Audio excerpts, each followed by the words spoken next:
نحمدہ ونصلی علی رسولہ الکریم اما بعد فاعوذ باللہ من الشیطان الرجیم بسم اللہ الرحمن الرحیم۔ نبوت سے پہلے آپ کی سیرت کیا تھی؟ پچھلی بار ہم نے یہ پڑھا تھا، یعنی آپ کس قدر سوشل ویلفیئر کا کام کرتے تھے، ہے نا، سوشل ورک کیا کرتے تھے۔ کس سے پہلے؟ آپ کی رسالت سے پہلے، آپ کی نبوت سے پہلے۔ اب یہاں پر نبوت کے آثار اور سعادت کی جھلکیاں، پیچھے جو حالات بیان کیے جا چکے ہیں ان کی وجہ سے آپ صلی اللہ علیہ وسلم اور آپ کی قوم کے درمیان فکری اور عملی فاصلہ بڑھتا گیا۔ یعنی آپ صلی اللہ علیہ وسلم جو تھے وہ توحید پر چلتے تھے، بتوں کو نہیں چھوتے تھے، یہ سب دیکھ کر ان کو پریشانی ہوتی تھی۔ اور یہ کس کو ہوتا ہے؟ کس انسان کو ہوتا ہے؟ یہ ایک تو جو تقوی والا ہوتا ہے اس کے اندر یہ بات آتی ہے، اور دوسرا اس کے اندر یہ بات آتی ہے جو قرآن کو سمجھ کر پڑھ چکا ہو، اس شخص کے اندر بالکل یہی کیفیت آتی ہے۔ وہ لوگوں کے رویے دیکھ کر، یا جو قرآن نہ پڑھا ہوتا ہے، نہیں پڑھا ہوتا، اور یہ دیکھ کر کہ یہ لوگ کیا چیز مس کر رہے ہیں اور کس قدر اور کتنی بڑی دولت سے محروم ہے، ان کے اندر بھی یہ فکری کیفیت آ جاتی ہے کہ وہ سوچتے کہ ہم نے اتنی بڑی نعمت حاصل کری ہے تو ہمیں دوسروں تک بھی پہنچانی ہے۔ ان کے اندر یہ والی کیفیت آتی ہے۔ آپ قوم کی بدبختی اور بگاڑ دیکھ کر رنجیدہ رہنے لگے، یعنی پریشان رہنے لگے۔ ان سے الگ تھلگ اور تنہا رہنے کی خواہش بڑھنے لگی، کیونکہ اتنی برائیاں تھی نا، اور برائیاں نبی کو پسند نہیں تھی۔ اب ان کو کیا من کرنے لگا کہ میں الگ رہوں اس قوم سے، اور یہ سوچ بھی گہری ہونے لگی کہ انہیں ہلاکت اور تباہی سے کیوں کر بچایا جائے، مطلب کیسے بچایا جائے، یہ بھی سوچ بڑھنے لگی۔ عمر بڑھنے کے ساتھ ساتھ یہ رنج اور یہ خواہش بڑھتی ہی گئی، اور بالآخر آپ کو کشا کشا غار ہرا تک لے گئی۔ اس لیے آپ غار ہرا گئے، ہے نا۔ ہمیں پتا ہے نا غار ہرا جاتے تھے، لیکن یہ نہیں پتا کیوں جاتے تھے غار ہرا۔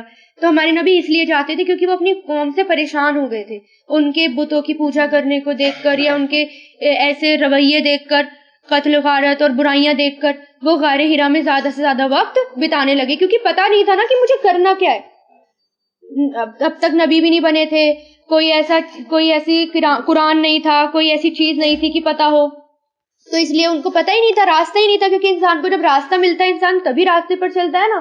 ان کے پاس تو راستہ ہی نہیں تھا کہ وہ کیا کرے۔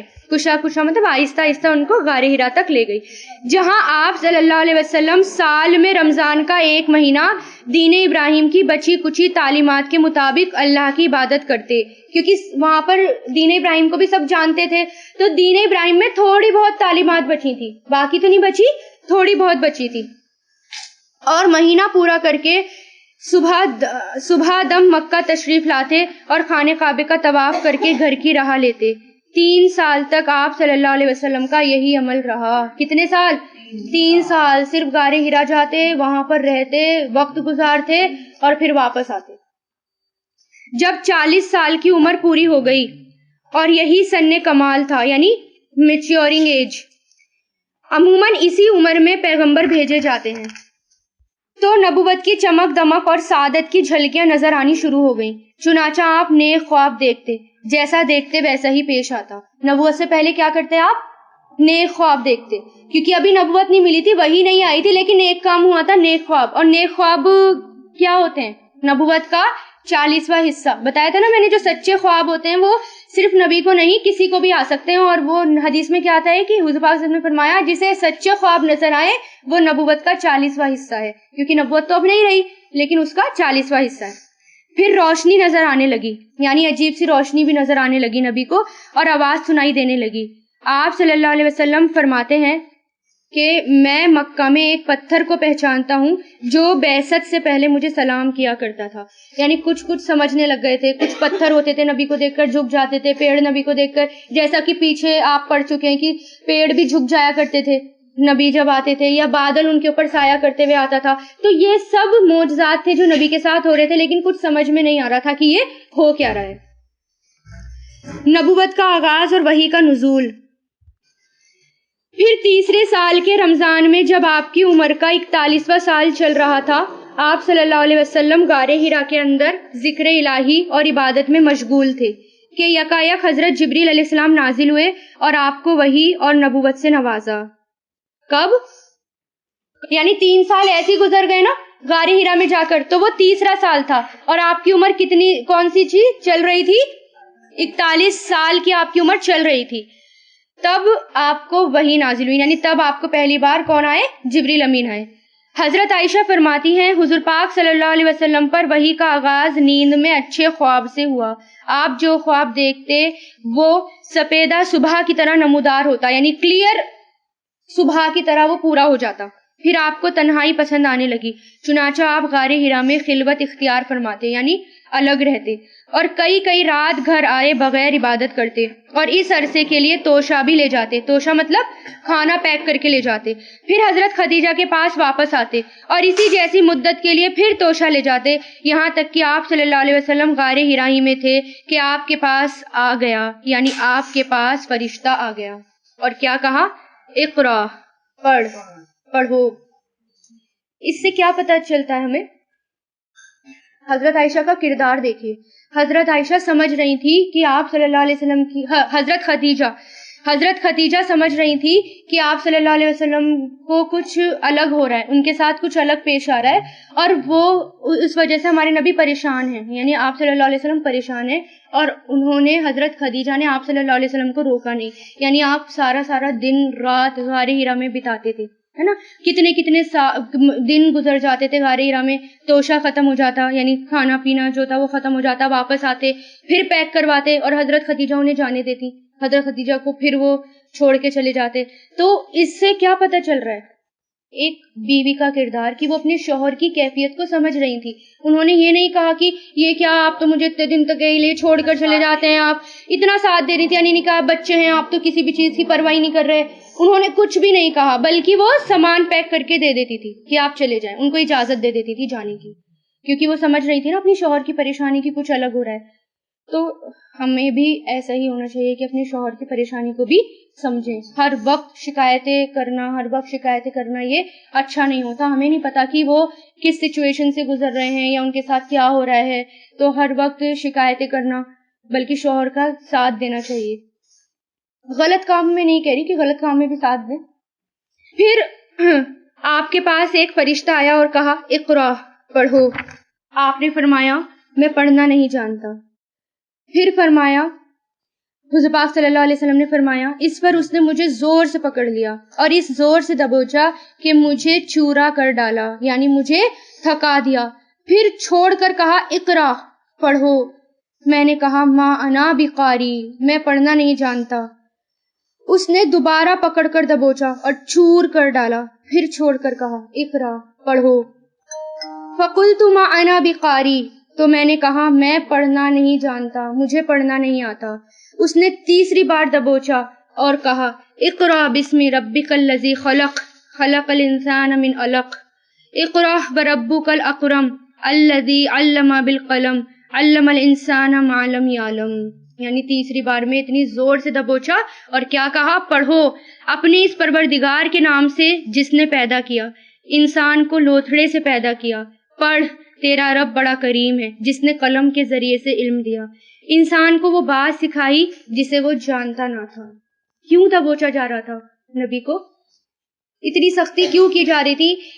حدیثوں میں یہ بھی آتا ہے کہ اس قدر دبوچا تھا کہ نبی کو ایسا لگ رہا تھا کہ میری پسلیاں مل جائیں گی آپس میں, وہ ایک کے اوپر ایک چڑھ جائیں گی. کس قدر شدید درد اور کیفیت تھی ان کی. تو کیوں تھی یہ سختیاں, کوئی بتا سکتا ہے؟ ہاں, ان کو پتا تھا اللہ تعالیٰ کو کہ آگے بہت زیادہ پریشانی آنے والی ہیں, ڈیفیکلٹیز آنے والی ہیں, ہر اسٹیپ پر آزمائش ہی آزمائش آئیں گی. تو اس لیے ان کو آزمائشوں سے تیار کرنے کے لیے شروع میں ان کو تیار کیا گیا کہ یہ تو کچھ بھی نہیں ہے, جو بوجھ آپ کے اوپر ڈالا جائے گا وہ اس سے بھی زیادہ بھاری ہے, یعنی یہ اس سے بھی زیادہ بھاری آپ کے اوپر ایک بوجھ ڈالا جا رہا ہے. اب اس میں یہ بھی ہے, اللہ تعالیٰ نے فرمایا پڑھو اور لکھو, قلم کا ذکر ہے نا اس کے اندر, پڑھو اور لکھو. یعنی صرف پڑھنے سے علم نہیں آتا کہ آپ سوچیں کہ ہم پڑھتے جائیں پڑھنے سے علم آئے گا, کچھ نہ کچھ تو لکھیں تبھی علم آئے گا. اب اس سے ٹیچرز کے لیے بھی ایک لیسن ہے کہ استاد جو ہے اس کو سکھانے سے پہلے تھوڑا سا اسٹوڈینٹس کو جھنجھوڑنا چاہیے. یعنی سکھانے سے پہلے تھوڑا سا اسٹوڈنٹ کے اوپر سختی کرنی چاہیے تاکہ وہ پڑھنے کے لیے تیار ہو جائیں. اور قرآن تو ویسے بھی آسان کام نہیں تھا. اگر کوئی ٹیچر سختی کر رہی ہے تو جبریل امین کس کے ٹیچر تھے؟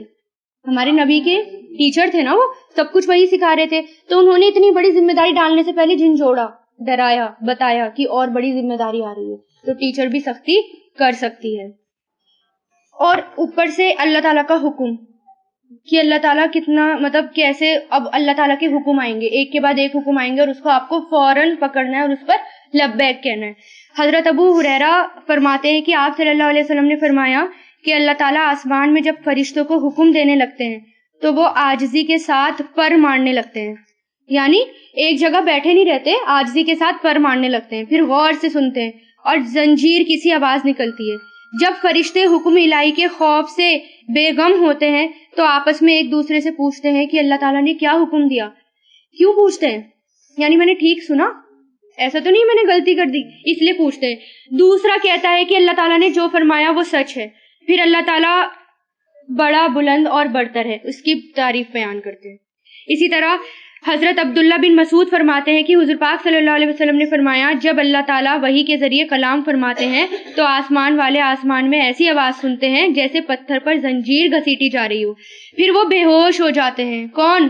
فرشتے. یعنی اللہ تعالیٰ کے حکم سن کر بے ہوش ہو جاتے ہیں اور مسلسل اسی حالت میں رہتے ہیں یہاں تک کہ جبریل امین ان کے پاس آتے ہیں اور ان کی گھبراہٹ دور ہوتی ہے. وہ کہتے ہیں اے جبریل آپ کے رب نے کیا فرمایا؟ جبریل کہتے ہیں سچ فرمایا.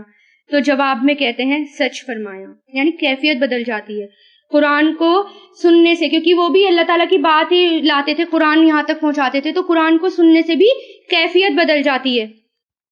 اور نزول کے وقت بھی جب وحی نازل ہو رہی تھی تو اس وقت سارے شیاطین کو اللہ تعالیٰ نے بھگا دیا تھا. اس وقت بھی جب پہلی وحی آ رہی تھی اقرا, تو اس وقت بھی اللہ تعالیٰ نے شیاطین کو بھگا دیا تھی. یعنی سب سے پہلے جو وحی آتی تھی وہ نبی کے پاس آتی تھی, بیچ میں کوئی اور اس کو اچک نہیں سکتا تھا یا اس کو لے نہیں سکتا تھا. اور وحی کس طرح نازل ہوتی تھی؟ یہاں پر پہلی وحی کا ذکر ہے, اس لیے میں تھوڑا سا وحی کے بارے میں آپ کو بتا رہی ہوں کہ کیسے کیسے ہوتا تھا, کیونکہ پہلی وحی اب آ چکی ہے. اب آپ کیفیت کو سمجھیں. اب لگاتار وحی آئیں گے اور نبی کی ہر وقت کیا کیفیت رہی تھی. ایک روایت میں جب وحی نازل ہوتی تو آپ سر جھکا لیتے. ایک روایت میں آتا ہے جب وحی نازل ہوتی تو آپ سر جھکا لیتے, اور جب وحی ختم ہو جاتی تو آپ سر کو اٹھا لیا کرتے تھے. کبھی کبھی پسینہ آتا تھا, اتنی سخت کیفیت ہوتی تھی کہ سردی میں, بھری سردی میں ایسا پسینہ آتا تھا کہ ٹپ ٹپ قطرے ٹپکنے لگتے تھے. یعنی یہ نہیں کہ تھوڑا موڑا میں پسینہ آتا ہے تو ہم ٹچ کریں تو گیلا تب محسوس ہوتا ہے, یعنی وہ باقاعدہ ٹپکتا ہوا نظر آتا تھا, اتنا زیادہ پسینہ آتا تھا. اور ہمیں ذرا سی دیر ہو جائے, ذرا سا تعلیم میں چلے جائیں, تھوڑا سا دیر سے بیٹھنا پڑے یا نماز لمبی ہو جائے تو ہمارا کیا حال ہو جاتا ہے, اتنے بور ہو جاتے ہیں, بس کوئی بیان نہیں کر سکتے کتنے بور. بس اب چھوٹے کلاس اور اب ہم بھاگے. حضرت عمر کا معمور تھا جب وحی نازل ہوتی تو ایک کپڑے کی آڑ لے لیتے تھے, یعنی سمجھ جاتے تھے وحی نازل ہو رہی ہے تو ایک کپڑے کے پیچھے چھپ جاتے تھے, ایک کپڑے کی آڑ لے لیتے تھے, یعنی ڈسٹربینس نہ ہو اس وجہ سے. تو اس سے کیا پتہ چلتا ہے کہ جب کوئی پڑھ رہا ہو, علم کے کام میں لگ رہا ہو, تو دوسرے یا آس پاس والوں کو بھی ڈسٹرب نہیں کرنا چاہیے. صحابہ کرام کے اندر سیکھنے کے بہت زیادہ مینرز تھے, یعنی وہ سیکھتے وقت ایسے ہو جاتے تھے بالکل اسٹیچو, جیسے کہ پرندہ ان کے اوپر آ کر اگر بیٹھ جائے تو پرندے کو احساس ہی نہ ہو میں انسان کے اوپر بیٹھا ہوں یا پتھر کے اوپر بیٹھا ہوں, اس قدر اسٹیچو بن کر بیٹھ جاتے تھے. اور ہم کبھی ادھر دیکھ رہے ہیں, کبھی ادھر دیکھ رہے ہیں, باہر سے کوئی آیا تو اس کی طرف دیکھ رہے ہیں, اتنی زبردست ڈسٹربینس, فون کی گھنٹیاں ٹن ٹن, کبھی کسی کا فون بج رہا ہے, کبھی کسی کا فون بج رہا ہے, کبھی کسی کے میسج آ رہے ہیں, بس مسلسل یہ ہوتا رہتا ہے. اور جب تک آپ علم کی قدر نہیں کریں گے آپ کو علم آئے گا بھی نہیں. جتنی توجہ سے اس کو سنیں گے نا اتنی ہی توجہ سے آپ کو علم آئے گا, اور جتنی اس کی رسپیکٹ کریں گے اتنا ہی اللہ تعالیٰ اس کو علم کو دیں گے, جیسے صحابہ کرام کیا کرتے تھے.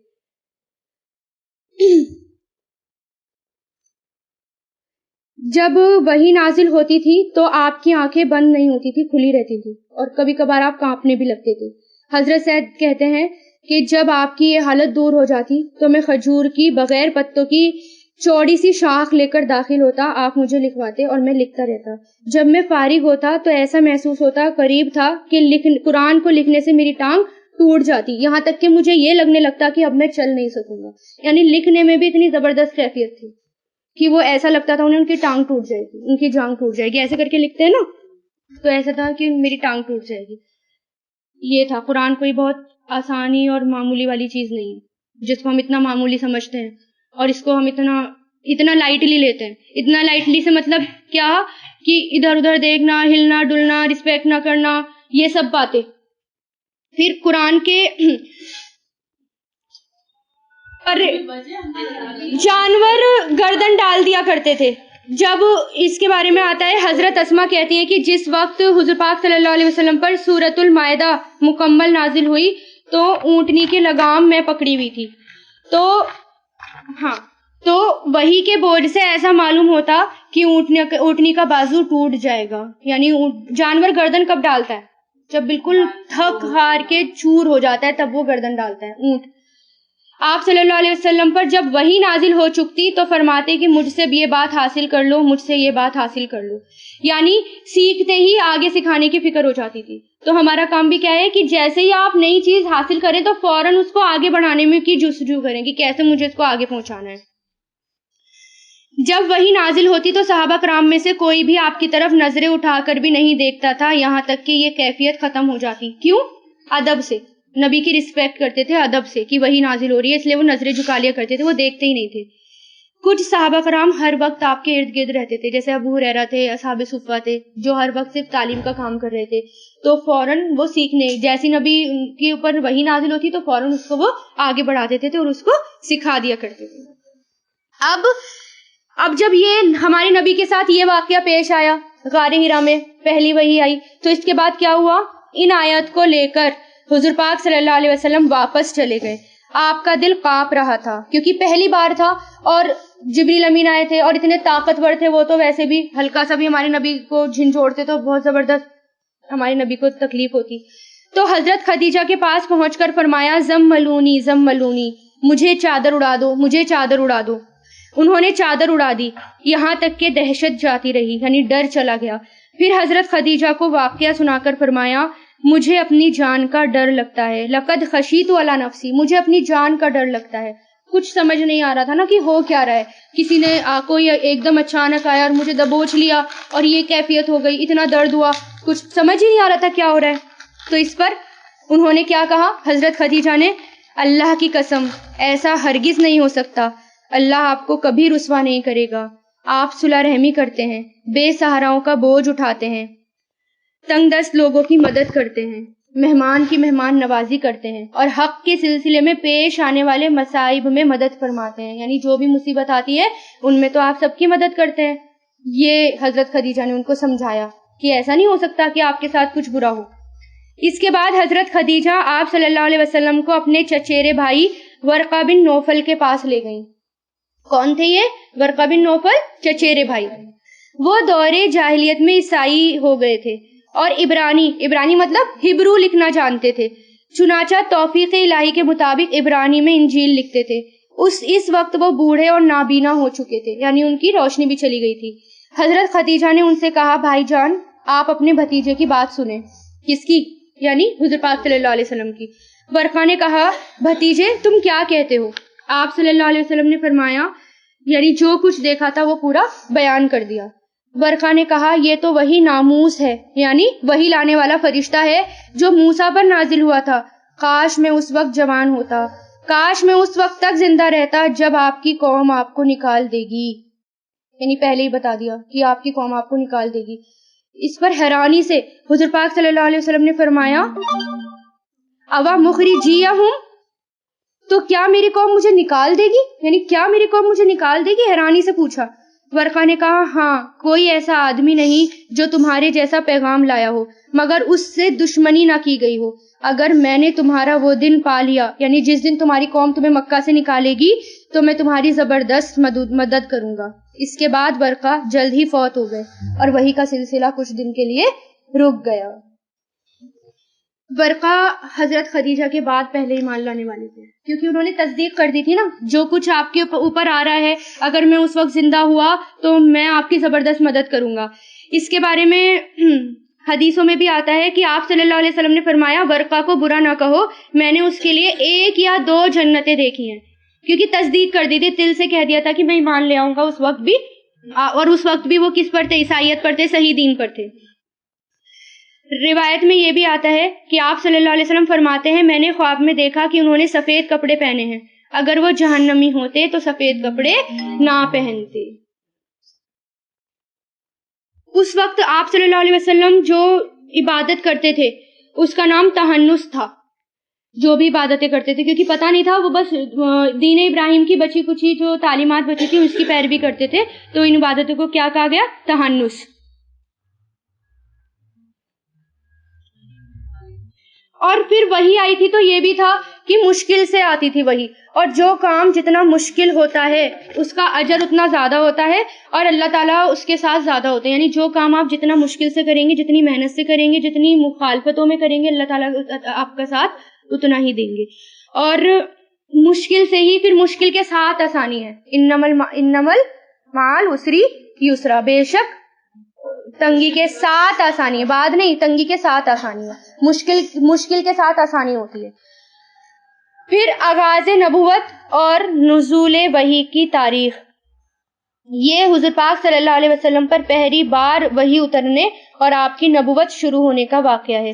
یہ رمضان کے مہینے میں لیلۃ القدر کے اندر پیش آیا، جیسا کہ اللہ تعالیٰ نے فرمایا شہر رمضان الذی انزل فیہ القرآن، رمضان کا مہینہ وہ مہینہ ہے جس میں قرآن نازل کیا گیا. نیز ارشاد فرمایا انا انزلناہ فی لیلۃ القدر، ہم نے اس قرآن کو عزت والی رات میں اتارا.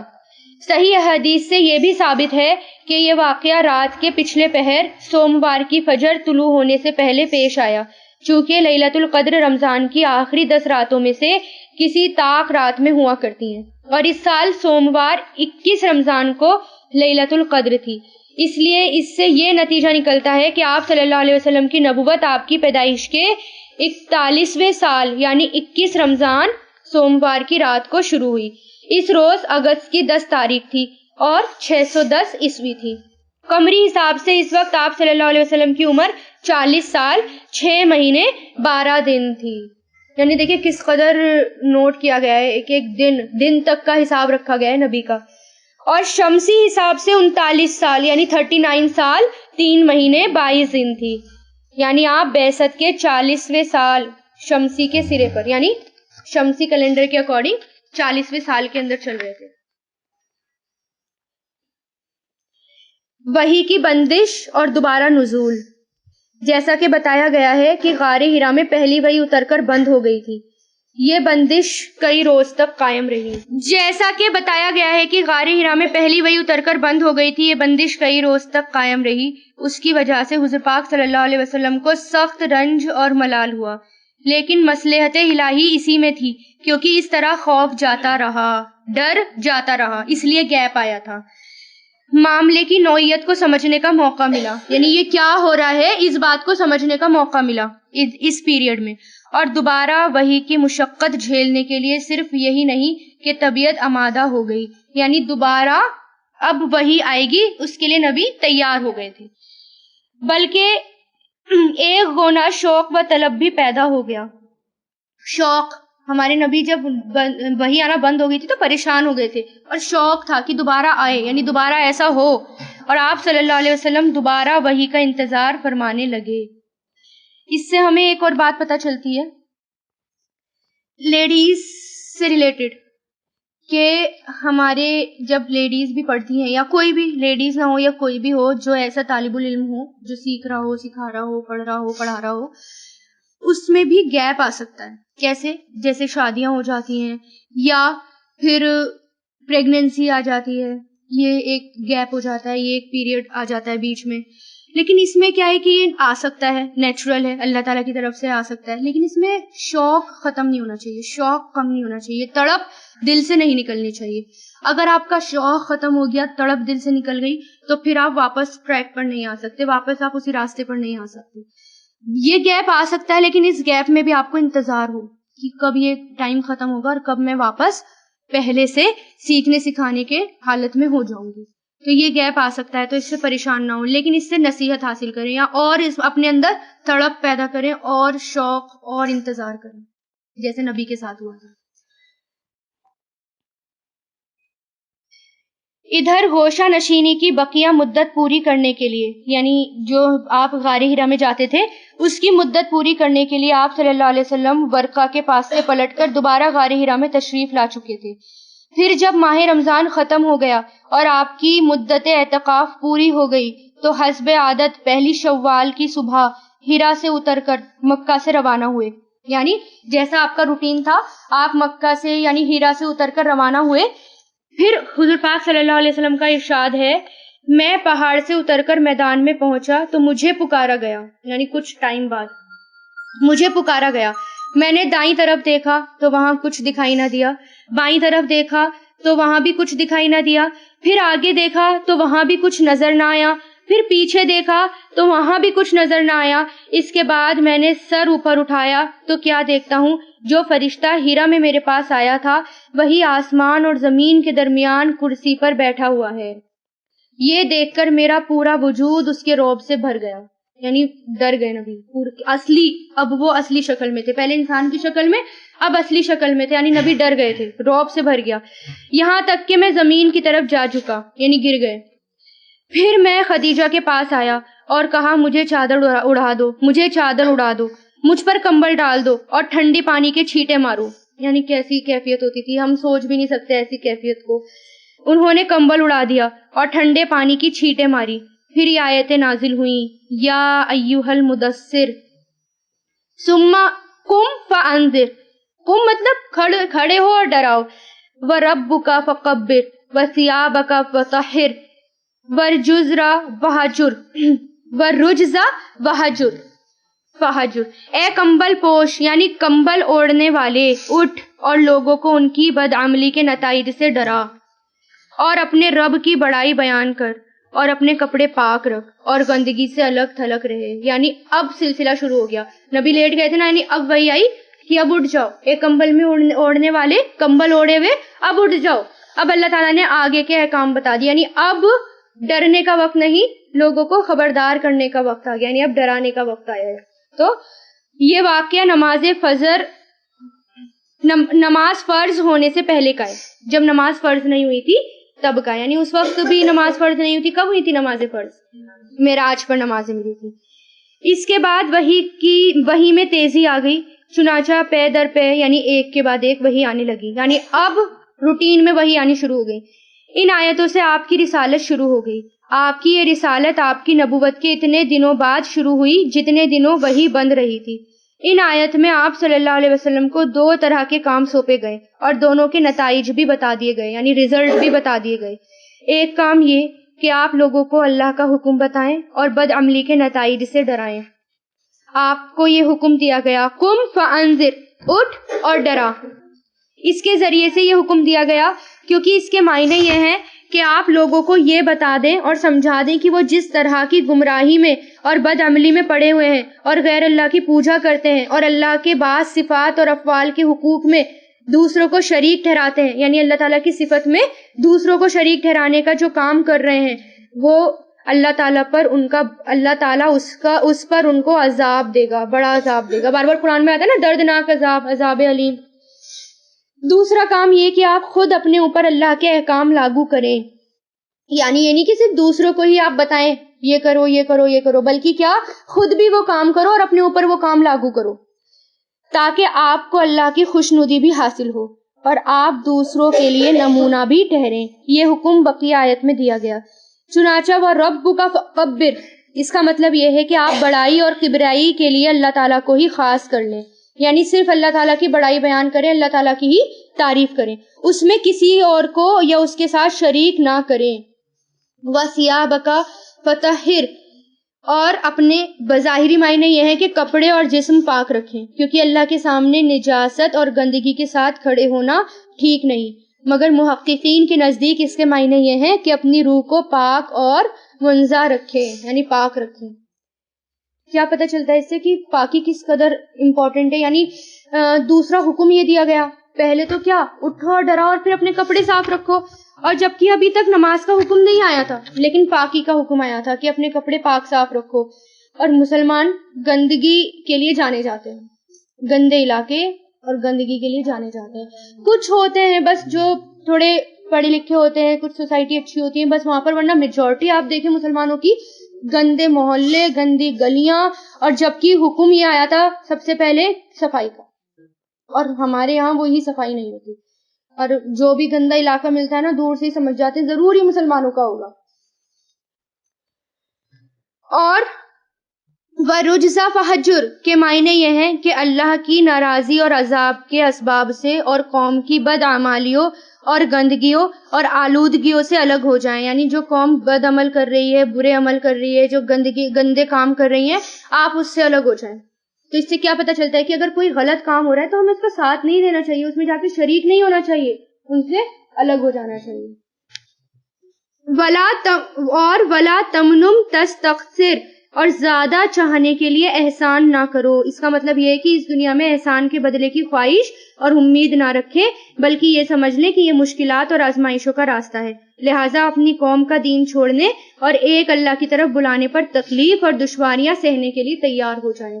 کیونکہ اب اللہ تعالیٰ الرٹ کر رہے تھے، اب سب کچھ پیش آئے گا. اب آپ کو قوم کی پریشانیاں بھی جھیلنی ہے، تکلیفیں بھی جھیلنی ہے، بہت طرح طرح سے آپ کو ستائیں گی. اگلے لیسن میں آپ کے آئے گا نیکسٹ کلاس میں کہ کس طرح ستاتی ہے آپ کی قوم آپ کو. اور ہمیں بھی یہ کام کرنا ہے کہ اگر ہم اللہ تعالیٰ کا کام کریں تو ہم اس کا رزلٹ نہ چاہیں دنیا میں. یہ بھی نہ چاہیں کہ کوئی ہماری تعریف کرے. اگر کوئی آپ کی تعریف کر دے تو اس کے مینرز ہیں، یعنی وہ آپ کی تعریف کر رہا ہے کیونکہ تعریف کرنے کا حکم ہے، لیکن آپ کے اندر یہ خواہش نہ ہو کہ وہ آپ کی تعریف کرے گا یا آپ کو اس کا بدلہ ملے گا. آپ کو کس سے بدلہ چاہیے؟ صرف اللہ تعالیٰ سے. اور وَلِرَبِّكَ فَاصْبِرْ، اور اپنے رب کے لیے صبر کرو، کیونکہ آگے پتا تھا اللہ تعالیٰ کو کس قدر پریشانیاں ہیں، اس لیے کیا کہا؟ ہر پریشانی میں صرف کس کے خاطر صبر کرنا ہے؟